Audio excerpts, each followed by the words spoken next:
Well, hello, friends. Mark Holmes here, and as always, I want to say thank you all for watching, commenting, subscribing, and being part of the Joe Boo Sports Report. Without you guys, as well as you ladies, you know that this literally does not work. No, I am not in my man cave. I am actually on the road here working on this place.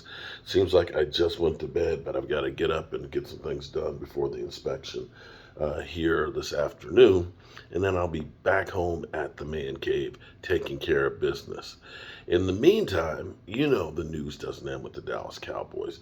That's the great thing about being a Dallas Cowboy YouTuber. There's always shit going on. I want to clarify something.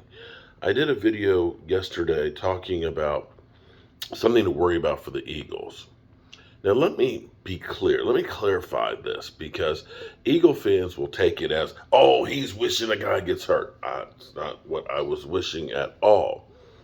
What I was pointing out to you is when you put a quarterback that runs a lot, you are putting him in jeopardy. And it's not a matter of if, it's a matter of when. I'm not saying, oh, I can't wait for no. That's not what I did. Because if you look at the running quarterbacks, the quarterbacks that have really been out there, you see Lamar Jackson has been taking a pounding over the years, and it seems like he's always getting nicked up. His backup, Hundley, he's in concussion protocol. You look at Kyler Murray, who had a non-contact injury. You can even say Josh Allen has been kind of banged up because he's another one that's very physical and running as well. And Justin Fields. So my point being on this is, the Eagles need to be judicious on the runs, and that he needs to also worry about his health as well, because it only takes one hit. And, we hear, oh, well, he can take all that because he can squat 700 pounds. He's not the only person who can squat 700 pounds in the NFL. There's a lot of guys that can, and it's a matter of getting hit the wrong way.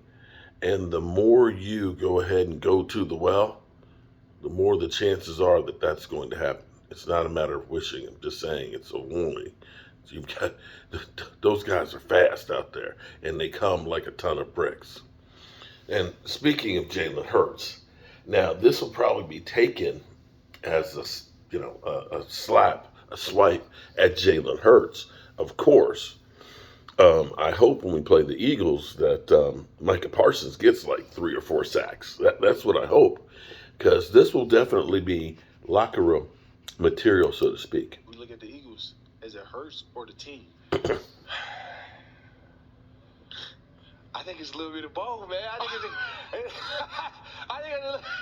It's system and team. I think it's a little bit of both, man, because they got a great offensive line, which helps Hurts. Hurts has A.J. Brown and Devonta Smith. They got a good running game.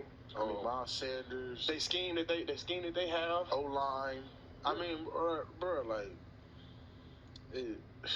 They got everything.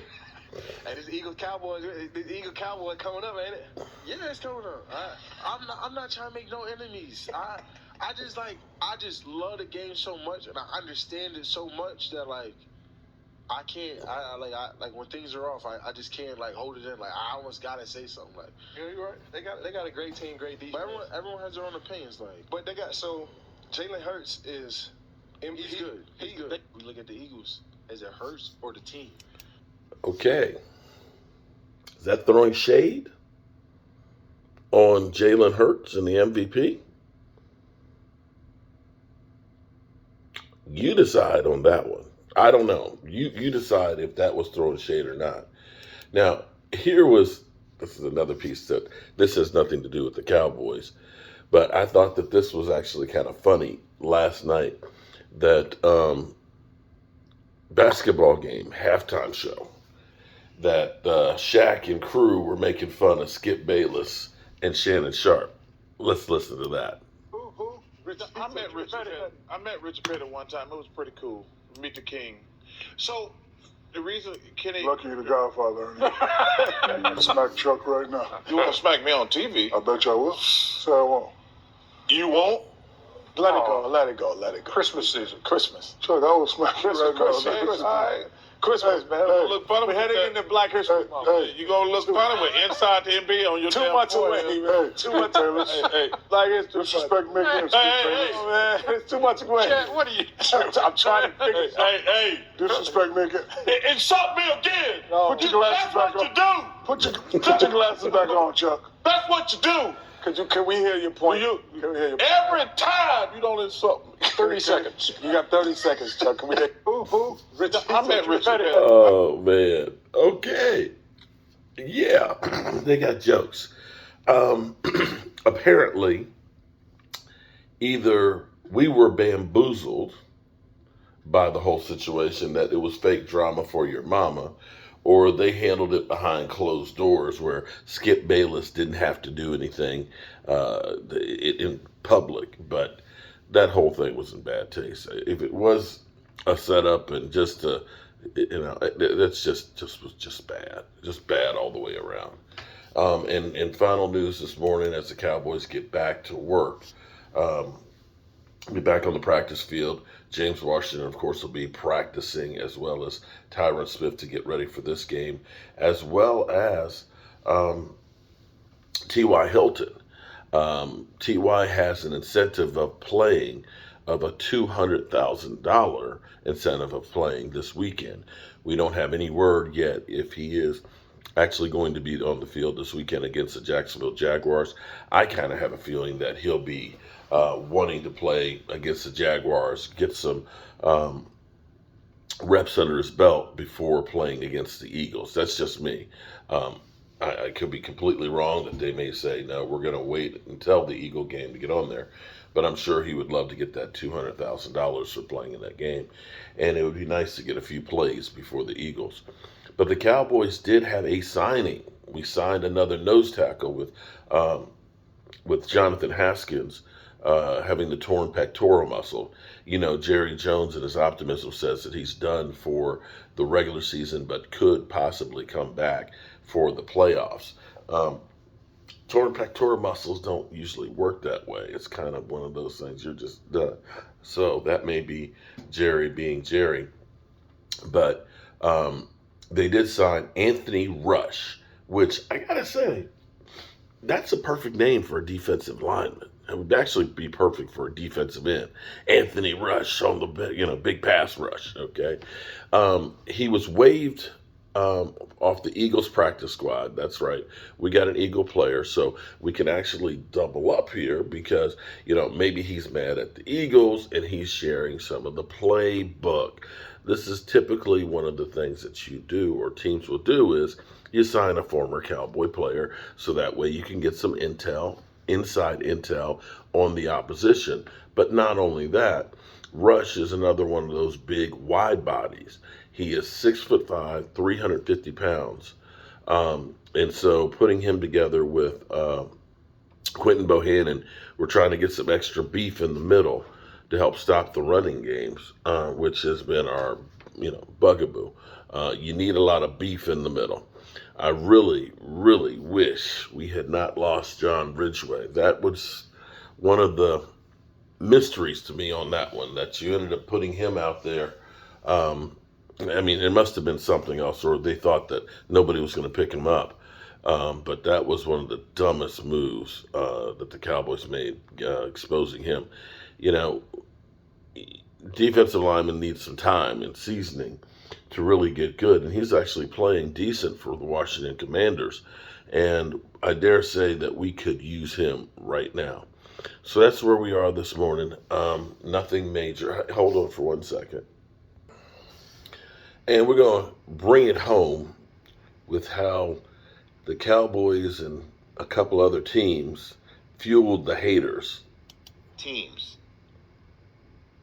where the narrative, the negative story about their team, their result in Week 14 cemented it. And that's how I've come up with a top 5 list that requires Mike Del Tufo for you to give me some NFL Films music for a little bit of mood, and I greatly appreciate that. Top 5 NFL teams who fueled their haters in Week 14. 1, 2, 3, 4, 5. Mm-hmm. Haters. Fueled their haters. You know I love haters. I don't know how many haters the Tennessee Titans have. Maybe they do have them in Jacksonville. But anybody who looks at that team and thinks, all the Titan fans that talk about tightening up, the boys on their bus and take your heart pills and buckle up, that they're bringing, a hard-hitting style of football your way. Well, they just got hit in the mouth with their own medicine by the Jacksonville Jaguars in a second half in which Derrick Henry gained 2 yards. And that's, by the way, not, a figure of speech. This is a guy who had 100 yards in the first half, and usually that means 200s right around the corner when he's taking on Jacksonville. Didn't happen this time. And anybody who thinks the Titans last year, they were just a 1-seed coach of the year, Mike Vrabel, that they're still just fugazi. That you still, just because you don't have a bunch of their players on your fantasy team from. Well, the Tennessee Titans got hit in the mouth, and now they have lost 3 in a row. The Tennessee Titans did nothing to stop the narrative that not all that deep down. And the door is open for them to be totally shocked and have a dreadful end of their season. That's number 5 on the list. Number 4 on this list is a team that a lot of folks thought would be choosing in the top 5 of the draft coming into the season. They're still going to probably be picking in top 5 in the draft, but it's using Denver's draft choice. Not their own pick. Not their own. Everyone thought it would be their own pick. I'm talking about the Seattle Seahawks. I got to tell you, man, when I saw them in Munich and I saw them bouncing around in their practice that I saw, and I saw the positivity, the vibes were just through the roof.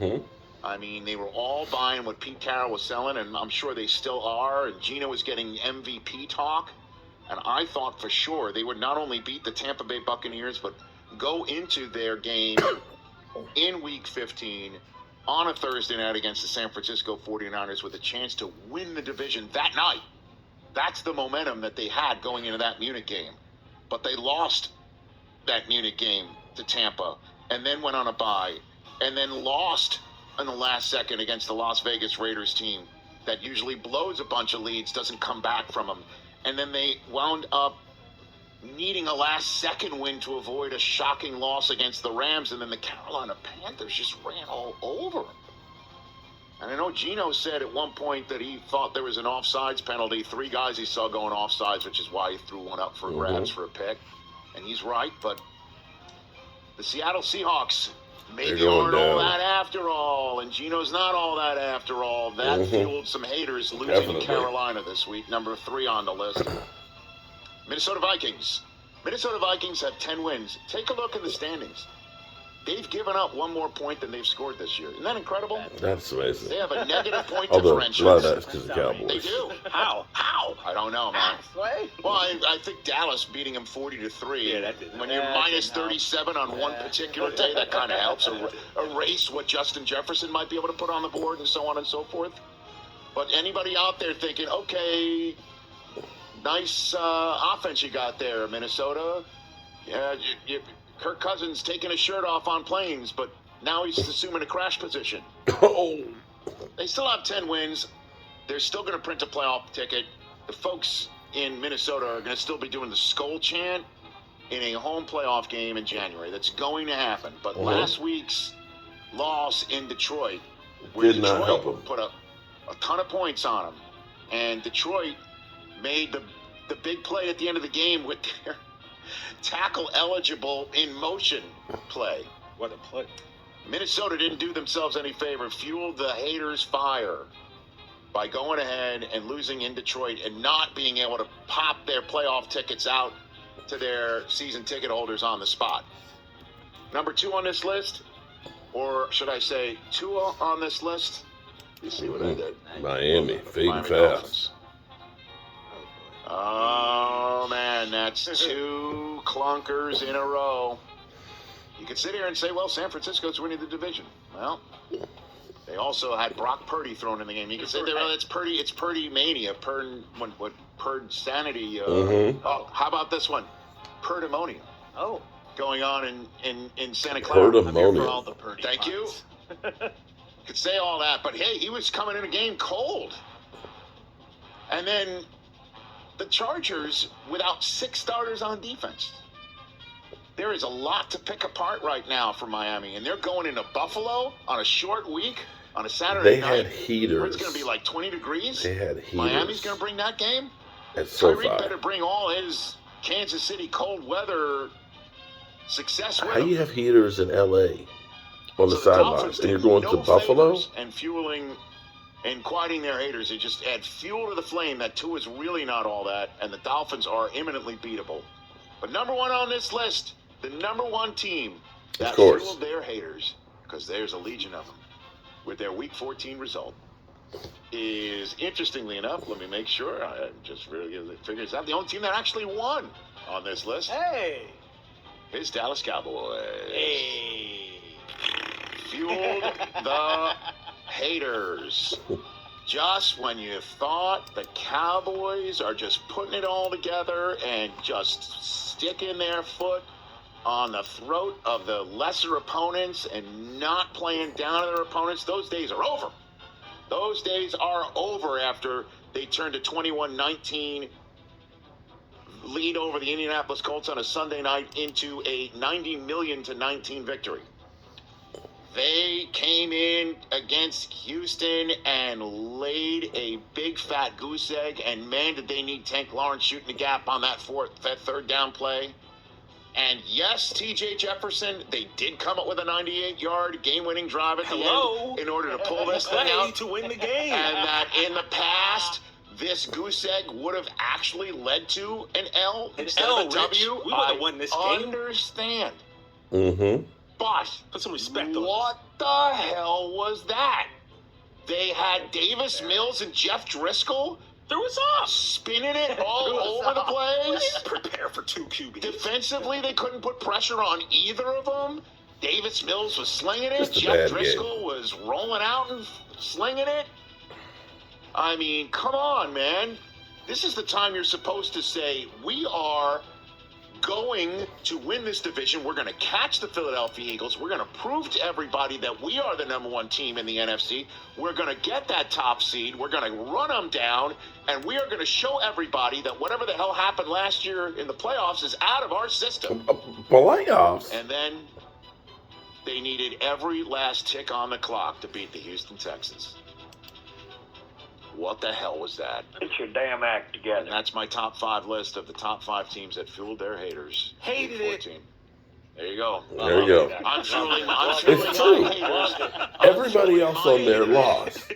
Right If the here. Cowboys were in the AFC, they would have the best record in the AFC.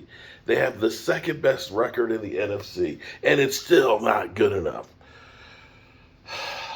Well, here it is. I need to get to work. Got 5.5 hours before the inspector will be here, and I need to be ready. I will see you guys soon. Peace.